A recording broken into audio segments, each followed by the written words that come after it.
Annyeonghaseyo, magandang araw po sa inyo lahat. So ngayon, i-continue na po natin yung pagsagot sa mga EPS topic, reading and listening section dito sa Book 1. So chapter 6 na po tayo. Simulan po natin sa reading part. So dito tayo sa 1 and 2 na question. Sabi dyan, 다음 내용과 관계 있는 그림을 그리십시오. So 다음, again, meaning po yan is next. Neyong, meaning po na neyong is content. Yung gwa, meaning with. Pwedeng with, pwedeng and. 관계 있는. So 관계 있는 sa English, related. Sa Tagalog, may kinalaman or may kaugnayan. 그림, meaning po ng 그림 is drawing or picture. Drawing or picture. Meron pong object marking particle. And then 고르십시오, meaning please select or please choose. So yung sabi po dyan sa instruction, please select the drawing that is related with the next content.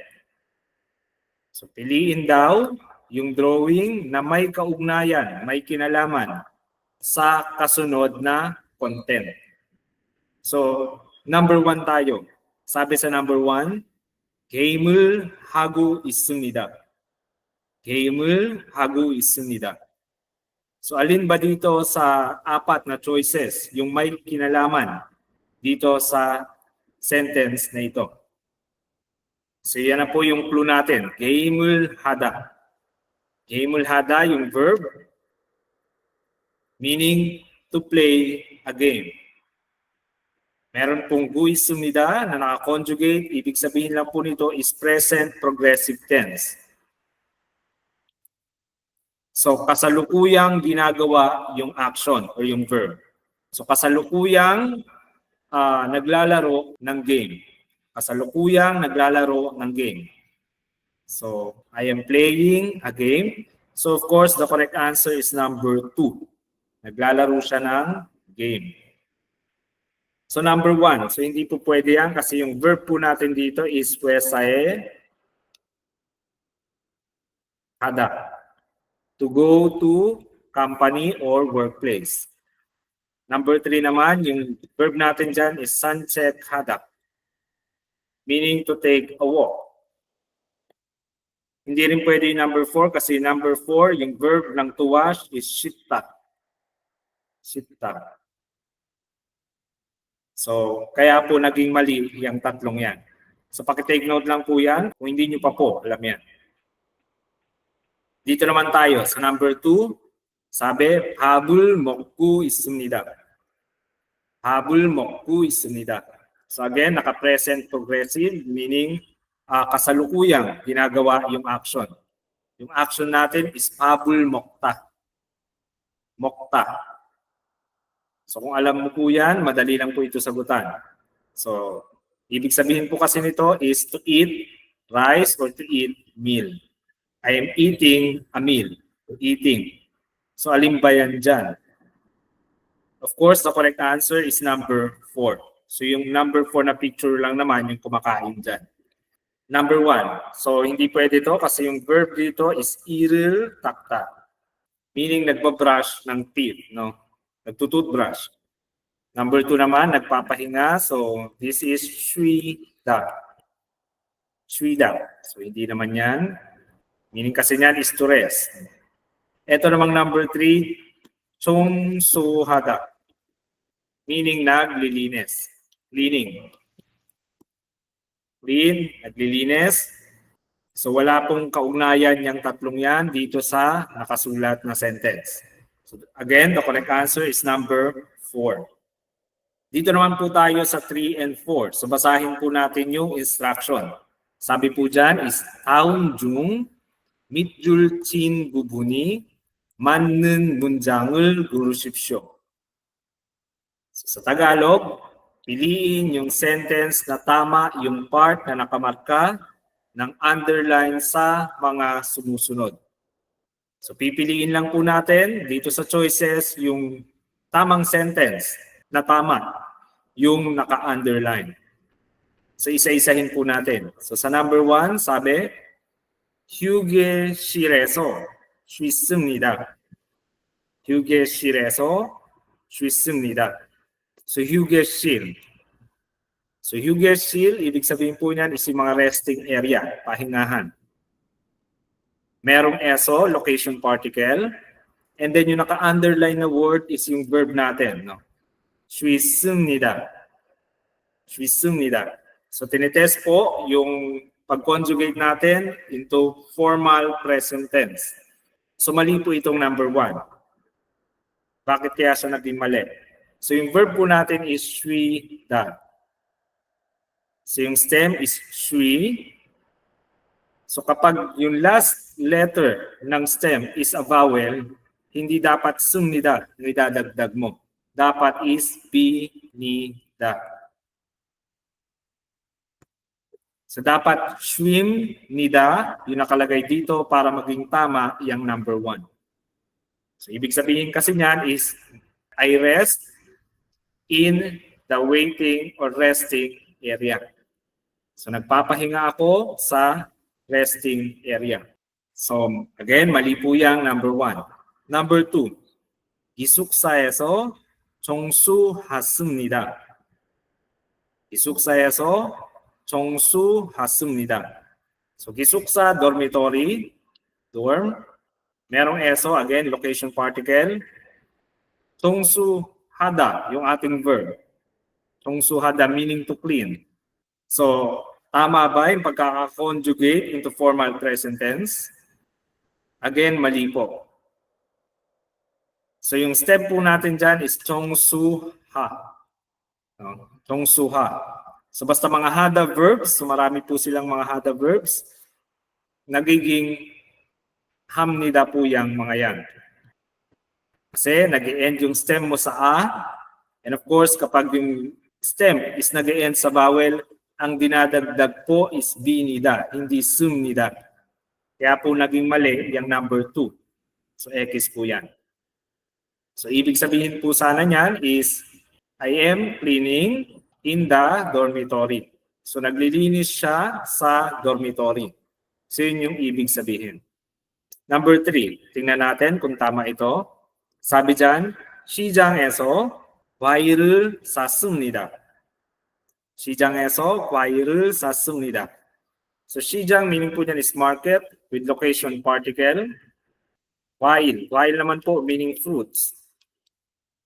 Merong object particle. And then yung verb po natin dyan is sada. Yung stem is sa, meaning to buy. And again, nag-e-end po yung stem natin sa vowel. So hindi dapat sumnida yung dinadagdag dyan. So dapat po ang nakadikit or nakakonjugate dyan is binida. So dapat samnida para maging tama yung sentence na iyan. So ibig sabihin ng sentence is I buy fruits in the market. So again, mali yung naka-conjugate, mali yung naka-underline, kaya mali din po iyan. So the correct answer is number 4. So bakit kaya ito naging tama? Yung naka-underline is moksumnida. So yung stem dyan is mok. Mok. So meaning ng mokta is to eat. Ngayon, yung last letter ng stem natin is a consonant na K. Kaya pag consonant po yung last letter ng stem, ang dinadagdag is 습니다. 습니다. So tama, yun naka-conjugate sa kanya na formal present tense, kaya po naging tama yung sentence na iyan. So translate po natin. Sabi dyan, 식당에서 점심을 먹습니다. So 식당. 식당, meaning po niyan is restaurant. Merong location marking particle. And then 점심, meaning po ng 점심 is either lunch or noon, tanghali. Pero syempre, pagkain or kain yung pinag-uusapan, kaya lunch yung translation niya dito. Meron lang pong object marking particle. So ibig sabihin ng sentence na iyan is I eat lunch in the restaurant. Sa Tagalog, kumakain ako ng lunch o tanghalian sa restaurant. So yun po ang ibig sabihin. So again, correct answer is number 4. Dito naman po tayo sa number 4. Isa-isahin natin yung choices. Number 1, sabi, 주말에 장에 왔습니다. 주말에 장에 왔습니다. So yung naka-underline po is yung E. So particle naman po yung tinitest sa atin dito. So actually mali po itong number 1. So hindi po dapat location particle yung nakadikit dyan. So dapat yung nakadikit is an object marking particle na ul. Kasi yung meaning po ng sentence na ito, Jumal, weekend, merong time marking particle, and then Jangul Buddha. So Jangul Buddha kasi meaning po niyan is to go grocery shopping. So grocery shopping, mamalengke. No? Naka-past tense lang po. Kaya naging wasumnida.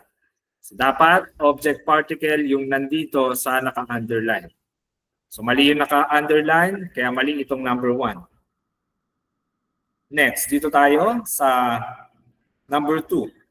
Sabi sa number 2, 어제 친구가 만났습니다. 어제 친구가 만났습니다. So 어제 means yesterday, 친구 means friend. Yung naka-underline is ga, which is a subject marking particle. So again, mali po ito kasi dapat ang nakalagay po dito is an object marking particle na rule. No? Rule kasi yung last letter ng noun is a vowel na u. Kaya dapat rule. So dapat object particle kasi yung verb po natin is manasumnida, which is a transitive verb. So kailangan po niyan ng object. No? So kaya kailangan natin lagyan ng object marking particle itong 친구 na noun. So ang meaning po kasi ng sentence na ito is I met a friend yesterday. Nakita ko yung kaibigan ko kahapon. So yun po ang ibig sabihin niya. So again, mali yung particle na nakalagay, kaya po mali iyan. So dito naman po tayo sa number 4. Sabi sa number 4, 아침에 빵을 먹었습니다. 아침에 빵을 먹었습니다. So 아침 meaning po niyan is morning, umaga, morning. Merong time marking particle na e, pang. So pang meaning po ng pang is bread, tinapay. So yung naka-underline po is rul, which is an object marking particle. So tama naman, dapat is object particle talaga yung nakalagay dyan. Pero dapat object marking particle na ul. Ul.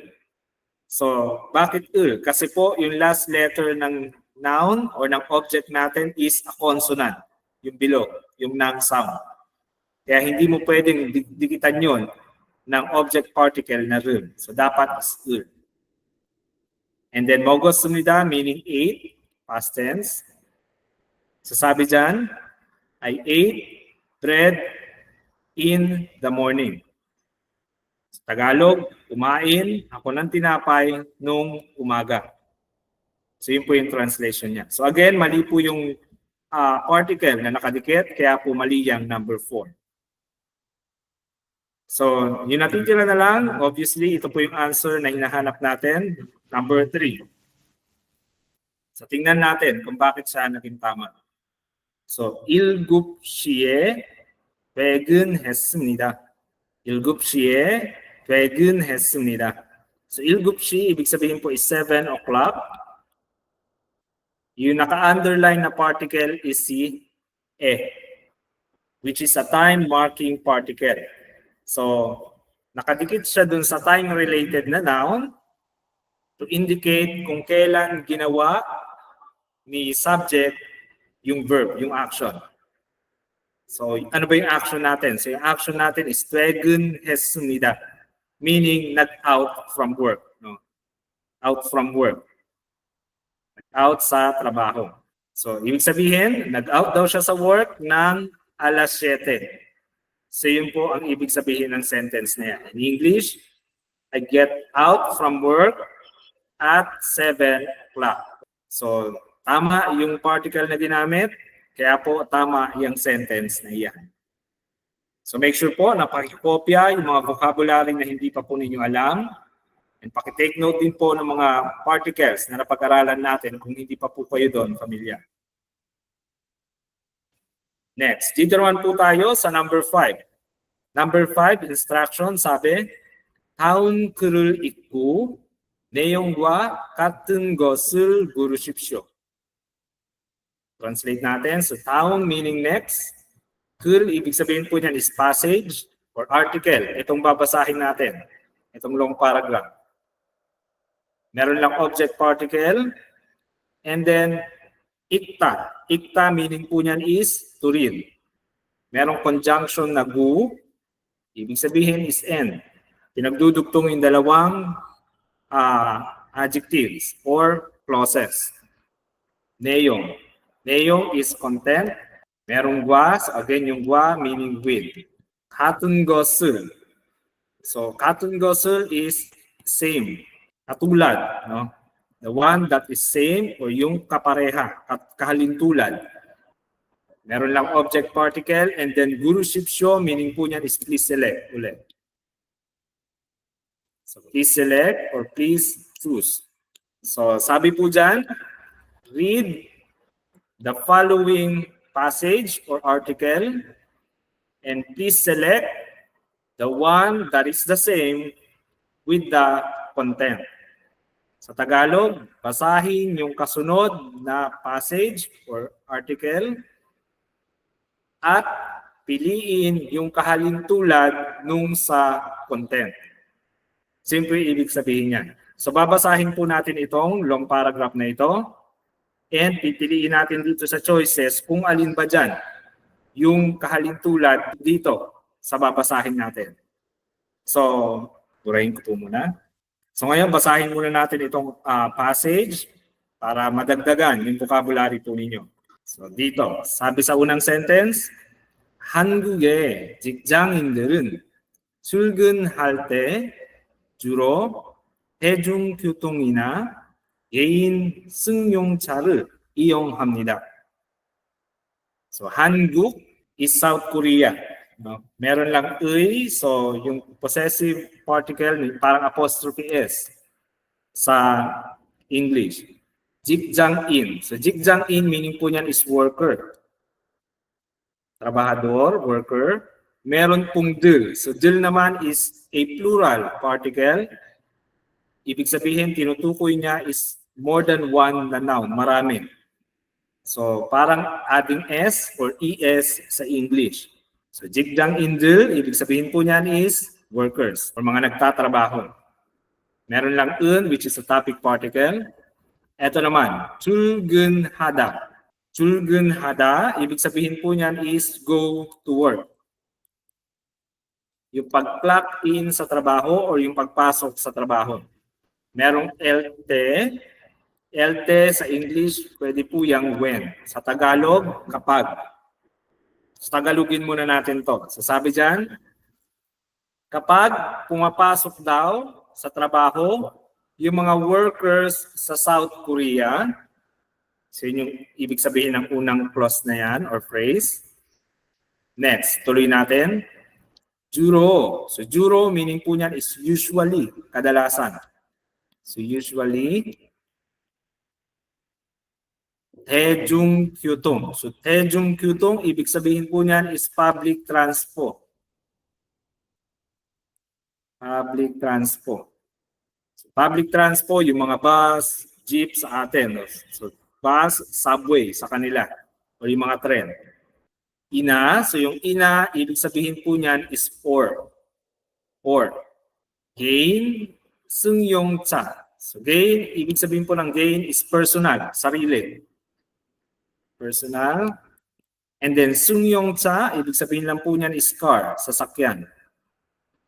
And then merong object particle, and then yung 이용합니다, ibig sabihin lang is use.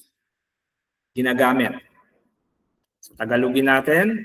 So usually daw, gumagamit ng public transport or personal car.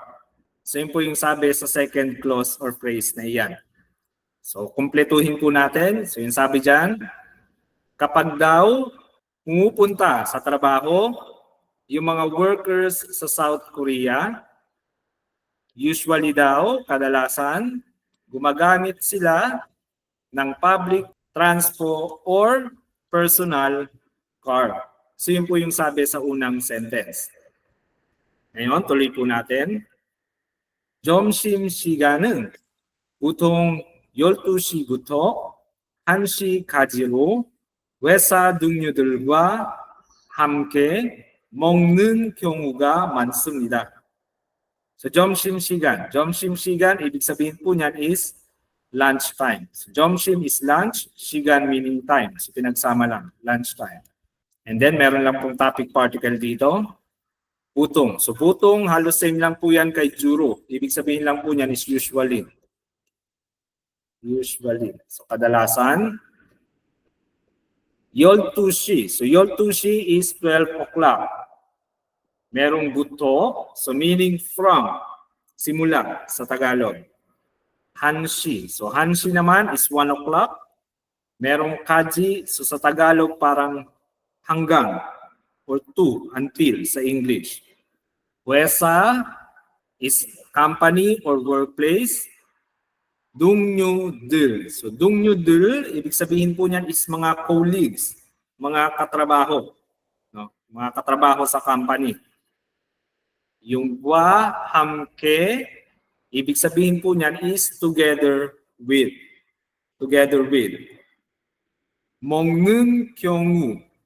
먹는 경우, ibig sabihin po niyan is yung mga cases or situations ng pagkain. So kung 먹는, ibig sabihin yung eat, yung to eat. May 경우 yung case. So may mga case daw na kumakain, yun yung ibig sabihin in Tagalog. So mamaya ko kumpletuhin natin. 많습니다, adjective meaning marami. Marami. So, kumpletuhin na natin. Yung lunch time naman daw, usually, is from 12 o'clock hanggang 1 p.m. And marami daw mga cases na kumakain ng magkakasama yung mga magkakatrabaho sa company o sa kumpanya. Simple ibig niyang sabihin. Dito naman tayo sa kasunod na sentence, sabi, 퇴근은 대부분 6시에 하지만 일을 다 끝내지 못했을 때는 야근을 하기도 합니다. Translate natin, so 퇴근. So 퇴근, ibig sabihin po niyan is yung pag-out sa trabaho. Get out from work o yung uwian sa Tagalog. Merong un, topic particle, 대부분. So 대부분, ibig sabihin po niyan is mostly. Karamihan. So karamihan daw, yung pag-out sa trabaho is alas 6, yosotsi. So yosotsi is 6 o'clock. Merong time particle. So again, sabi, yung uwian daw, karamihan is alas 6. Hajiman. So hajiman meaning but or pero. Hajiman, pero. But, however, sa Tagalog, pero. So iril. So il, ibig sabihin po niyan is work. Work, merong object particle. Ta. So ta meaning all, lahat. 끝내다. So 끝내다 yung verb natin dito, ibig sabihin complete. Complete or finish. Tapos na. Meron lang jimut hada. So jimut hada, ibig sabihin po niyan is can't. No? Can't. Jimut hada, can't. And then merong ulte. So ulte, again, ibig sabihin po niyan is kapag. When. Yagen. So yagen, ibig sabihin po is overtime. Yagenul hada, to do overtime. And then may gidu hamnida, meaning lang po niyan is sometimes or also. Sometimes or also. So Tagalogin po natin, sabi, pero kapag hindi natapos lahat ng trabaho, yagenul hagidu hamnida. They sometimes or they also do overtime. So yun po ibig sabihin niyan. So, kapag hindi daw natapos yung trabaho, nag-overtime din daw sila. So next sentence tayo. Sabi, 퇴근 후에는 팀워크를 다지기 위해 상사나 동료들과 외식을 할 때도 있습니다. Sa 퇴근, ibig sabihin, out from work, pag-clock out sa trabaho, merong 후에. 후에 meaning po niyan is after. Meron lang topic marking particle. 팀워크를 다지다.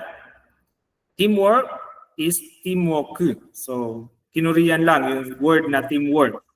And then, tajida po kasi is to strengthen, patibayin sa Tagalog. Strengthen. So, strengthen sa English, patibayin sa Tagalog, tajida. So, patibayin yung teamwork. So, yun po yung ibig sabihin yan. Teamwork를 tajida. Merong giwihe. So, giwihe sa Tagalog, para madaling matandaan, para or in order to sa English. Sangsa, ibig sabihin po ng sangsa is boss or yung mga superior. Merong na or 동료들. So 동료들 is colleagues, mga katrabaho. Naigwa, with, yung translation niya dito sa sentence na ito, with. Weshik. So weshik naman po, ayan po yung company dinner. Weshik, company dinner. So yan po yung sama-samang lumalabas, yung mga magkakatrabaho sa company and then kumakain or umiinom. And then meron lang 할때도 있습니다. 할때도 있습니다. So ibig sabihin lang po niyan, there are also times. Sa Tagalog, meron ding mga pagkakataon.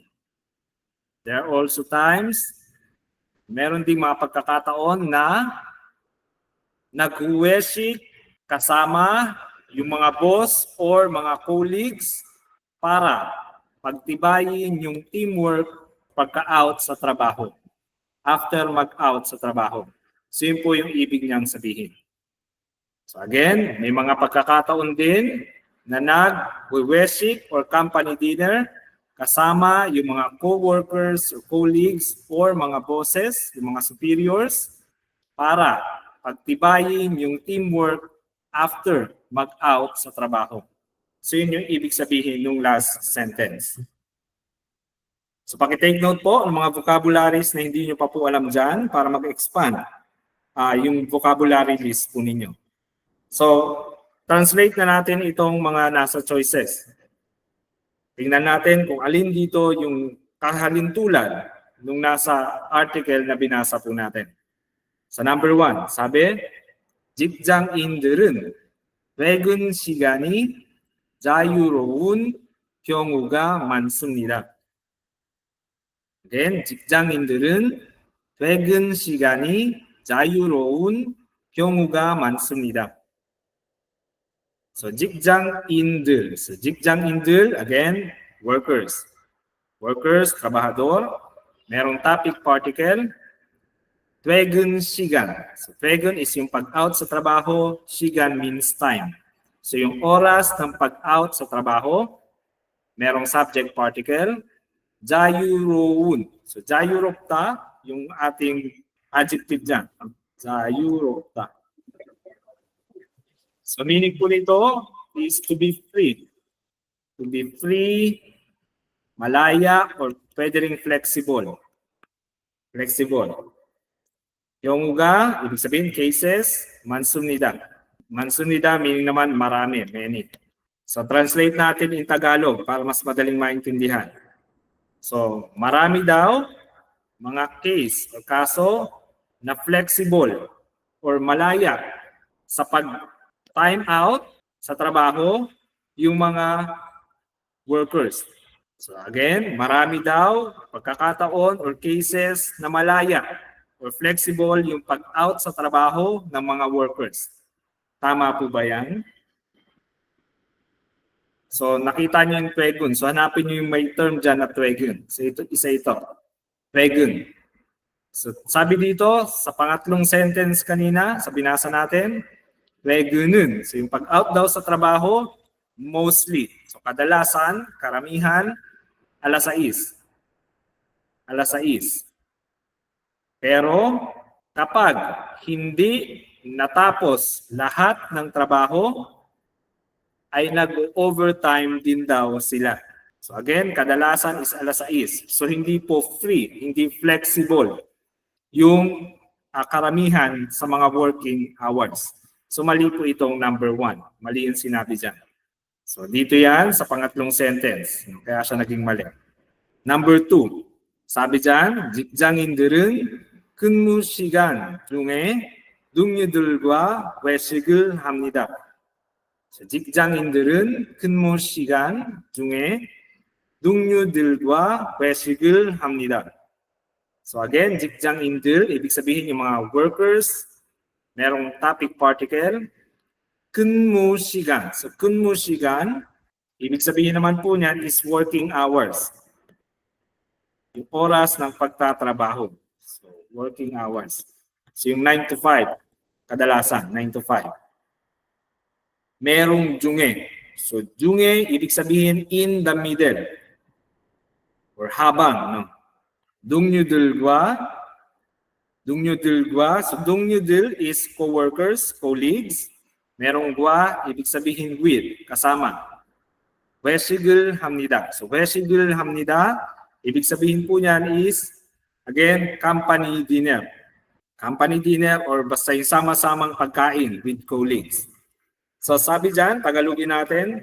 So, nagka-company dinner or kumakain daw ng sabay-sabay with colleagues habang or in the middle of working hours yung mga workers.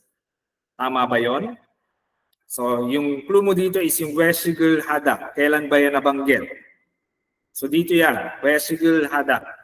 So, sabi naman dito, 퇴근 후에. Ibig sabihin, after mag-out sa trabaho. So, hindi po yun habang nagtatrabaho. So, mali po itong number 2. So, again, sabi dito sa last sentence,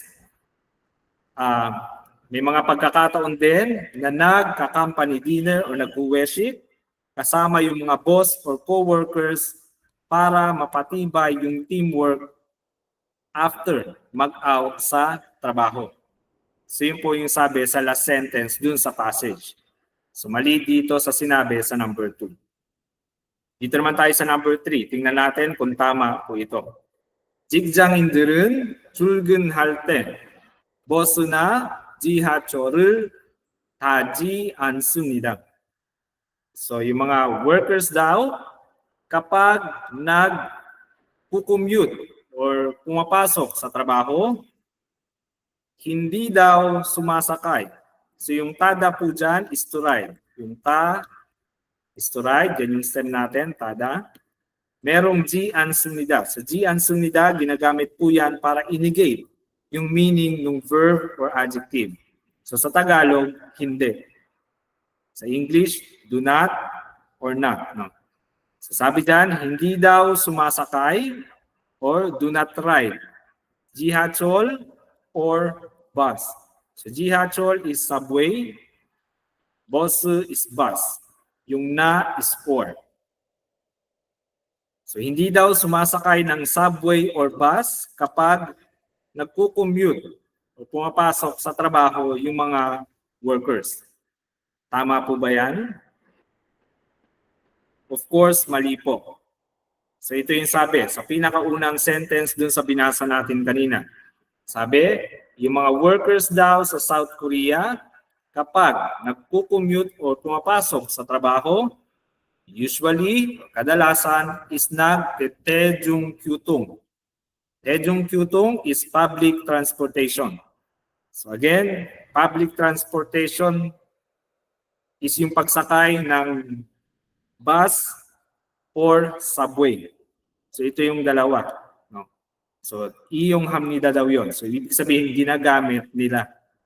So mali po itong number 3. Kasi ang sabi is hindi daw sumasakay.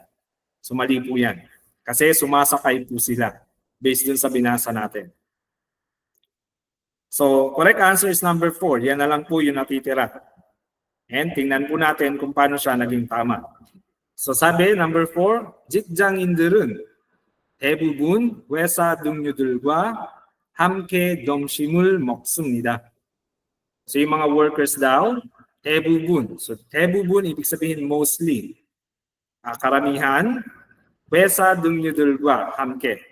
So ibig sabihin, yung mga katrabaho sa company, co-workers sa kumpanya, merong kwa, 함께, ibig sabihin together with. Together with. 점심을 먹습니다, ibig sabihin to eat lunch. So, Tagalogin natin. So yung mga workers daw, karamihan, kumakain ng lunch together with their colleagues sa company. So tama po yan. Kasi ito po yung sinabi sa second sentence. Sabi, 점심시간은, so sa oras daw ng lunch, marami daw mga case ng pagkain, sabay-sabay, together with yung mga katrabaho sa company. So yun po ang dahilan kung bakit yan naging tama. Same po dun sa sinabi sa second sentence. So again, number 4 is the correct answer. So again, paki-take note yung mga vocabulary na hindi pa po ninyo alam dyan para mag-expand pa yung vocabulary list po ninyo.